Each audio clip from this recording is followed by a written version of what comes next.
तो ये काइनेमैटिक्स का लास्ट टॉपिक है, motion kinematics of a circular motion, ये खाली सर्कुलर मोशन। तो वो हम अभी शुरू करने वाला है काइनेमैटिक्स, उसके बाद डायनामिक्स शुरू हो जाएगा। डायनामिक्स मतलब फिर हम रीजन भी जाने, यानी फोर्सेस वोर्सेस भी काम में आ जाएंगी। अभी सिर्फ इतना है कि कोई बॉडी कितना चलती है, कैसे चलती है, उस सब के बारे में डिटेल। ठीक, तो मैं बहुत धीरे धीरे शुरू करूँगा क्योंकि जो सर्कुलर मोशन है उसमें बहुत सारे बच्चों को बहुत ज़्यादा कन्फ्यूजन रहती है। मतलब ये माना जाता है कि सबसे जो टिपिकल टॉपिक है वो रोटेशन, यानी ये सर्कुलर पार्ट ही जो है पूरा मैकेनिक्स का, ये सबसे ज़्यादा बच्चों को तंग करता है। तो इसलिए मैं इसको पूरा धीरे धीरे स्टार्ट करता हूँ, एक चीज़ उठाऊंगा एक एक वीडियो में। मतलब रोज़ आपको एक चीज़ बताऊंगा, उसके बाद फिर अगली वीडियो में नई बात बताऊंगा, उसकी कुछ प्रैक्टिस करेंगे, फिर अगली बात हम सीखेंगे।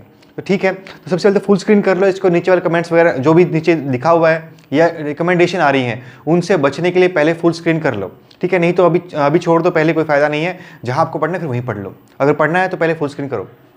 तो अभी देखो शुरू करते हैं कि क्या होता है सर्कुलर मोशन का काइनेमैटिक्स। सर्कुलर मोशन आप जानते हो, इतना तो बॉडी की जो कोई बॉडी सीधी एक रास्ते पे मतलब एक ही सर्कल में घूमती रहती है, तो वो उस मोशन कहते हैं हम सर्कुलर मोशन। ठीक है, जब कोई बॉडी सर्कल में घूमती रहती है उस सर्कुलर मोशन कहते हैं।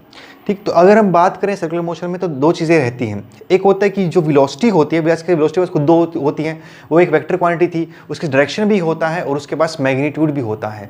तो जब बॉडी घूमती है तो उस केस में उसकी मैग्नीट्यूड भी चेंज हो सकता है, लेकिन डायरेक्शन तो चेंज होती ही है। मतलब बॉडी की डायरेक्शन तो लगातार चेंज होती ही है, वो लगातार बदलती रहती ही है। ठीक, तो डायरेक्शन तो चेंज होगी ही। तो मैंने पहला पार्ट उठाया है सिंपल पार्ट, मैं ये लेके चल रहा हूँ कि इस बार वेलोसिटी चेंज नहीं का मैग्नीट्यूड चेंज नहीं हो रहा है, सिर्फ डायरेक्शन चेंज हो रही है। डायरेक्शन चेंज हुए बगैर तो सर्कुलर मोशन वो नहीं है। जब बॉडी की डायरेक्शन लगातार चेंज हो यूनिफॉर्म रेट पे तो ही वो सर्कुलर मोशन कहलाता है। ठीक है, जब बॉडी डायरेक्शन यूनिफॉर्म रेट पे लगातार चेंज होती रहे तो उसे कहते हैं हम सर्कुलर मोशन। ठीक है, तो हमने दूसरी चीज़ वो हो सकती है मैग्नीट्यूड चेंज हो सकता है ना हो। तो मैंने पहला केस इसलिए लिया है कि मैंने उसको हटा दिया, सिंपल पहली चीज़ देखी है। ठीक, तो ये हो गया हमारा सर्कुलर मोशन। जैसे हमने वहाँ पे डिफाइन किया था कि डिस्प्लेसमेंट किसे कहते हैं, है ना। स्टार्टिंग में बात की थी ना हमने, जब मोशन स्टार्ट हुआ था कि कुछ डिस्प्लेसमेंट थी, फिर उसके बाद वेलोसिटीज आई, फिर एक्सेलेरेशन आई। तो उसी सेम सीक्वेंस में ये भी चलता है, ये भी काइनेमैटिक्स है, बस उस बॉडी का जो घूम रही है। ठीक, तो यूनिफॉर्म रेट पे जो घूमती हुई बॉडी है उसके बारे में बात कर रहे हैं। तो पहली चीज़ डिस्प्लेसमेंट यहाँ कहते किसको हैं। यहाँ पे डिस्प्लेसमेंट की बात होती है सेंटर पे, यानी बॉडी के अगर हम, तो ये चीज़ बॉडी चल रही है सर्कुलर पार्ट पे, तो ये मेरा जो मार्कर का ये टिप समझ रहे हो आप, ये वो बॉडी है। तो ये बॉडी यूँ जाती है तो डिस्प्लेसमेंट मपती है इसकी सेंटर पे कि वो बॉडी सेंटर पे कितना एंगल सबटेंड करेगी, तो वो होती है उसकी डिस्प्लेसमेंट। जैसे मार्कर है, अगर इस मार्कर ने यहाँ से यहाँ पे मूवमेंट की है और वो एंगल थीटा सबटेंड हो रहा है सेंटर पे, तो इसका मतलब उसकी डिस्प्लेसमेंट कितनी हुई, थीटा, और इसे बोलते हैं हम एंगुलर डिस्प्लेसमेंट। क्या हुआ, एंगुलर डिस्प्लेसमेंट। तो यहाँ बात एंगुलर डिस्प्लेसमेंट की होती है और उसकी वैल्यू थीटा में मेजर होती है। और एक खास बात दिमाग में बैठा लो, बिल्कुल बहुत कम आएगी आपके, कभी भी थीटा अकेला आए तो वो हमेशा अपनी एसआई यूनिट में होता है, यानी रेडियंस में होता है। यानी आप डिस्प्लेसमेंट को 30 डिग्री 40 डिग्री कह रहे हो तो फिर वो उसकी एसआई यूनिट में बात नहीं चल रही है, वो किसी और यूनिट में चल रही है। उसकी एसआई यूनिट किस में चलेगी, रेडियंस में चलेगी। तो वो उसके लिए आपको रिलेशन आपको मालूम होगा कैसे सोल्व होता है। रिलेशन क्या होता है कि 180 डिग्री को पाई कहते हैं। बस इस रिलेशन को याद रख लो, आगे आपको सोल्व करना मेरे हिसाब से आता होगा।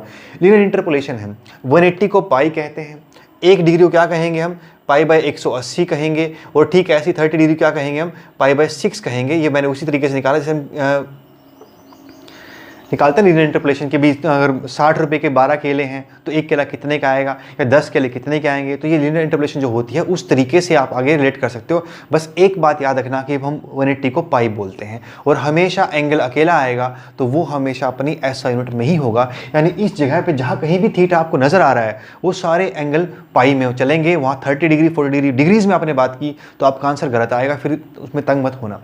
ठीक है, कहीं सोचो कि भाई ये तो आंसर तो आ नहीं रहा है। ठीक है भाई, पॉइंट। अच्छा, तो ये एक बात आपको समझ में आएगी भी, एंगल हमेशा हमारा किस में आएगा, रेडियंस में आएगा। ठीक है, छोटी बातें सीखते रहो बस, उसके बाद आप देखना क्वेश्चन प्रैक्टिस करने से ही आपको बहुत ज़्यादा नॉलेज बढ़ता है, मेन तो वहीं से सीखते हैं। तो ये थीटा भाई हमारा रेडियंस में मापेगा और इसे कहते हैं हम डिस्प्लेसमेंट।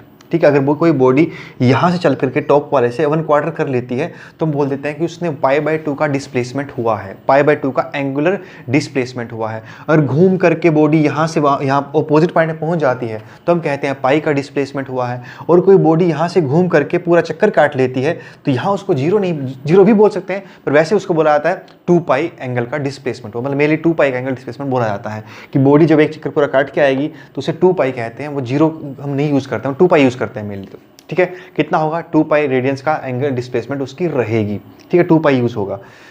तो समझ में अभी ये तो हमारा डिस्प्लेसमेंट के बारे में कैसे मापता है। यहाँ डिस्प्लेसमेंट ही था, डिस्टेंस तो आपको पता है ये कितना पाथ पे चलेगी, वो सर्कमफ्रेंस निकाल देंगे, वो डिस्टेंस आ जाएगा।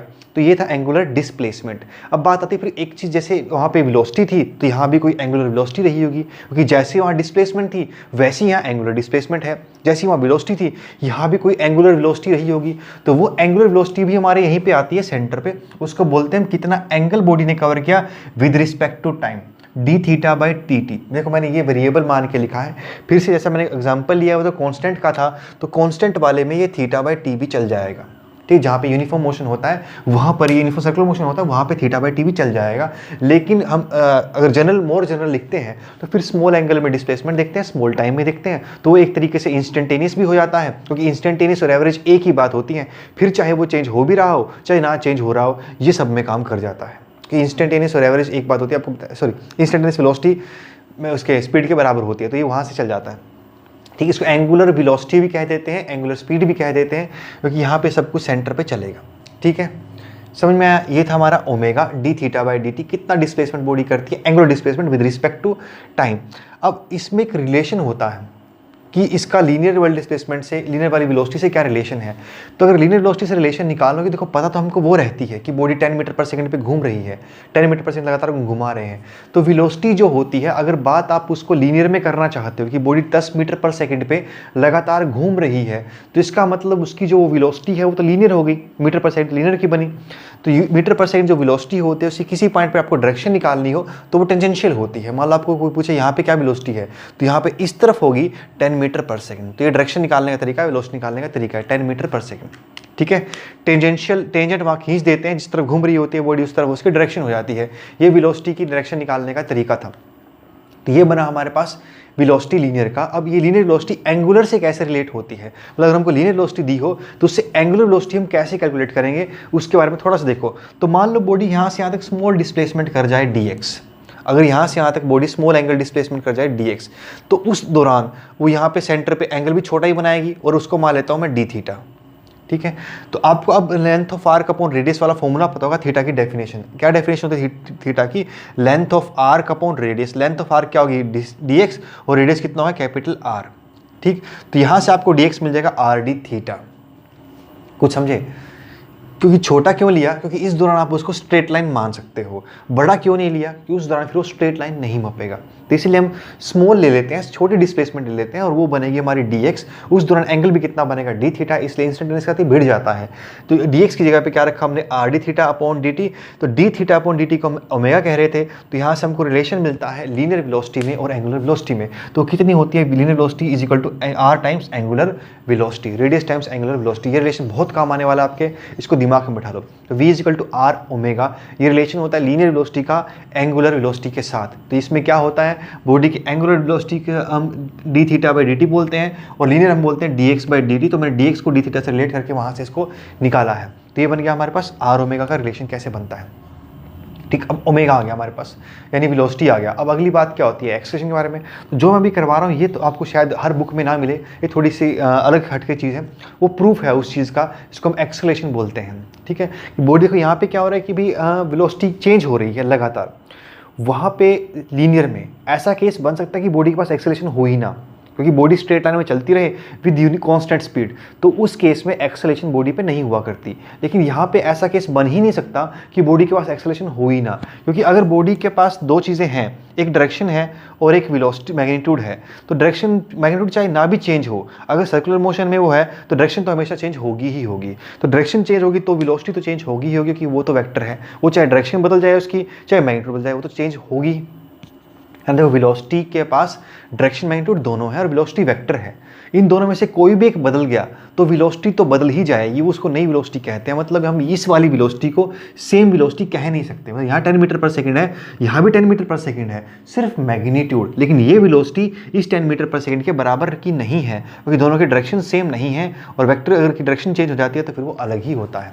ठीक है, तो वेलोसिटी तो चेंज हो रही है, और वेलोसिटी को जो चेंज करता है उसे बोलते हैं हम उसकी एक्सेलरेशन, तो हम उस एक्सेलरेशन के बारे में बात कर रहे हैं जो सिर्फ उसके डायरेक्शन को चेंज करती है। इसलिए मैंने वो केस उठाया है कि जहाँ सिर्फ डायरेक्शन चेंज हो रही है, मैग्नीट्यूड चेंज नहीं हो रही है। जो मैग्नीट्यूड को चेंज जो करती है उसके बारे में बहुत कुछ पढ़ चुके हैं, हम पहले पढ़ते आए हैं। जो मैग्नीट्यूड को चेंज कर रही थी, ये वो वेलोसिटी है, वो एक्सेलरेशन है जो सिर्फ उसका डायरेक्शन बदलती है। तो ये थोड़ा सा इंपॉर्टेंट है, ध्यान से देखना। तो मैंने ये माना कि बॉडी की सेम वेलोसिटी थी यहाँ से यहाँ तक, और उसने थीटा एंगल कवर कर दिया। तो एक्सेलरेशन कैसे निकालते हैं? v2 minus v one upon t two minus t one. और यहाँ तो सिर्फ डायरेक्शन चेंज हुई है, तो मैग्नीट्यूड वाइज तो वो सेम है, लेकिन उसकी डायरेक्शन अलग है। तो उसके लिए मैंने पहले डायग्राम ड्रॉ किया यहाँ पे, इसको मैंने यहाँ खींचा तो ये थोड़ा सा नीचे आ गया 90 पे, ये ऊपर गया। तो अगर इनके बीच में एंगल थीटा है, देखो ये ऐसे था, अगर ये वाली वेलोसिटी है तो अगर इसका जो रेडियस है वो थीटा घूमेगा तो ये वेलोसिटी भी तो थीटा घूमेगी ना, मतलब ये एंगल भी तो कितना हो जाएगा, यहाँ से यहाँ तक का ये एंगल भी कितना हो जाएगा, ये भी थीटा ही हो जाएगा, मतलब ये वाला एंगल ये भी थीटा हो जाएगा। तो ये वो वाला थीटा है जो मैंने वहाँ प्लॉट किया है। ठीक, अब माइनस करने के लिए मुझे v1 को पलटना पड़ेगा, तो v1 को मैंने रिवर्स कर दिया, यानी v1 का वेक्टर उल्टा बना दिया -v, और v को उधर ही छोड़ा। और आपको पता है कि दो वेक्टर अगर बराबर होते हैं तो उनका रिजल्टेंट कहाँ पे आता है? बीचों बीच आता है, और बीच में क्या है? बीच में है सेंटर। तो वहाँ से हमको पता चला कि ये चीज़ सेंटर की तरफ आ रही है, यानी इस एक्सेलरेशन की डायरेक्शन सेंटर की तरफ आ रही है। ठीक, वहाँ पे कहाँ आती थी? जहाँ वेलोसिटी का मैग्नीट्यूड चेंज होता था वहाँ आती थी, यानी उसकी लाइन के लॉन्ग ही आती थी। यहाँ पर भी कैसा आ रहा है तो जहाँ डायरेक्शन चेंज हो रही है उसी की बार आ रहा है, लेकिन वो चीज़ यहाँ पे सेंटर की तरफ बनती है। कहाँ बनती है? सेंटर की तरफ बनती है। इस बारे में बात करें थोड़ी देर के बाद। अभी पहले इसका मैग्नीट्यूड निकालते हैं, वो मैग्नीट्यूड वाइज कितना है। तो उसके लिए फॉर्मूला हमारे पास एक है, A square plus B square plus 2ab cos theta. तो A square plus B square plus 2ab cos theta से cos थीटा कितना हो जाएगा? 180 माइनस थीटा, क्योंकि देखो ये था हमारे पास थीटा, अब हमें किसके बीच में चाहिए? माइनस और इसके बीच में चाहिए, तो एंगल कितना हो जाएगा हमारे पास? 180 माइनस थीटा हो जाएगा। उसको वहाँ पुट किया गया, वो आगे आ गया, तो ये 2v बन गया। b को मैंने कॉमन ले लिया, बाहर आ गया, वो 2 को कॉमन लिया लेकिन अंदर ही रखा, 1 माइनस कॉस थीटा। अब इसमें हमने साइन टू थीटा का फॉर्मूला खोल दिया, सॉरी कॉस टू थीटा का फॉर्मूला खोल दिया।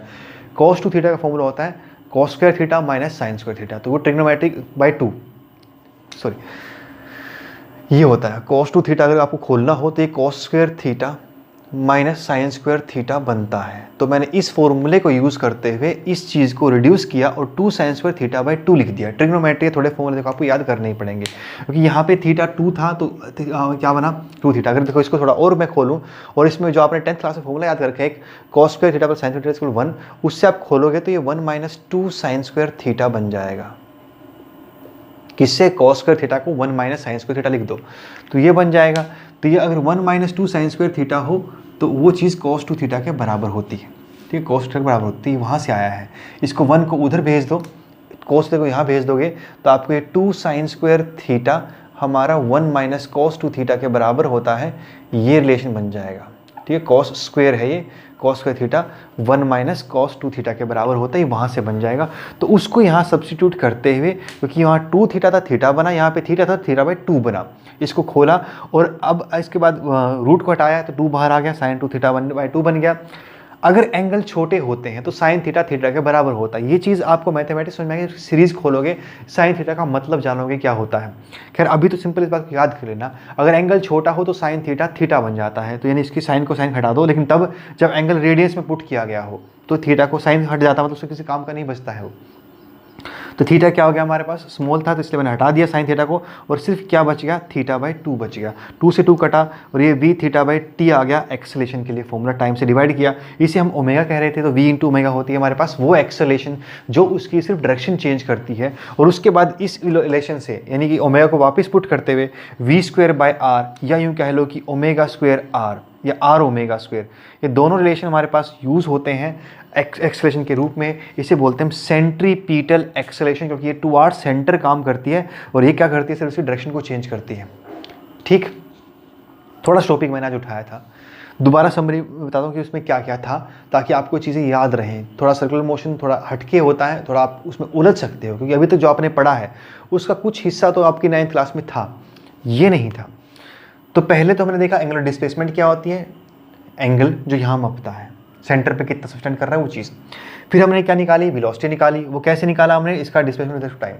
फिर हमने अभी इसमें क्या किया है, इसमें हमने सिर्फ वो एक्सेलेरेशन निकाली है जो उसकी एक्सेलेरेशन वेलोसिटी की डायरेक्शन को चेंज करने में काम करती है, जो वेलोसिटी की डायरेक्शन को चेंज करने में काम करती है, सिर्फ वो वाली निकाली है। और वो कितनी आती है सोल्व करने के बाद, v²/r। इसमें कोई चीज़ आपको समझ में ना आई हो कि कोई ये कहाँ से स्टेप लिखा गया, कि देखो पता नहीं चलता बच्चा कितना पढ़ के बैठा हुआ है, वीडियो में यही सबसे बड़ी परेशानी है। तो वहाँ पे अभी कोई दिक्कत, मुझे तो लगता है कि शायद सब कुछ समझ में आ गया होगा। अगर आपको नहीं आया होगा तो पूछ लेना कि ये वाला पॉइंट हमें समझ में नहीं आ रहा है, कहाँ से आ रहा है। तो उस सब के हिसाब से हम यहाँ पे पहुँचे इस एक्सेलेरेशन पे। ये सिर्फ उसकी डायरेक्शन को चेंज करने के लिए रिस्पॉन्सिबल है। यानी जब भी बॉडी की वेलोसिटी की डायरेक्शन चेंज होगी तो ये होगी ही होगी, इसके बगैर वो चेंज नहीं होती। यही काम करती है। और ये कहाँ पे होती है डायरेक्शन इसकी, टुवार्ड्स सेंटर होती है, इसलिए इसका नाम होता है सेंट्रीपिटल एक्सेलेरेशन। ठीक है, तो v²/r या r ओमेगा स्क्वायर हमारी सेंट्रीपिटल एक्सेलेरेशन होती है। ये सिर्फ उसकी डायरेक्शन को चेंज करने में काम करती है। मतलब अगर बॉडी पे सिर्फ यही लग रही है तो बॉडी का मैग्नीट्यूड चेंज नहीं होगा, वो जो है वही रहेगा। और अगर मैग्नीट्यूड चेंज करना है तो फिर इससे काम नहीं चलेगा, कुछ और लगाना पड़ेगा। धीरे धीरे उसमें भी आएंगे हम। तो अभी इसमें इतना ही था सर्कुलर मोशन में, सिर्फ शुरुआत की है, धीरे आगे बताऊंगा क्या।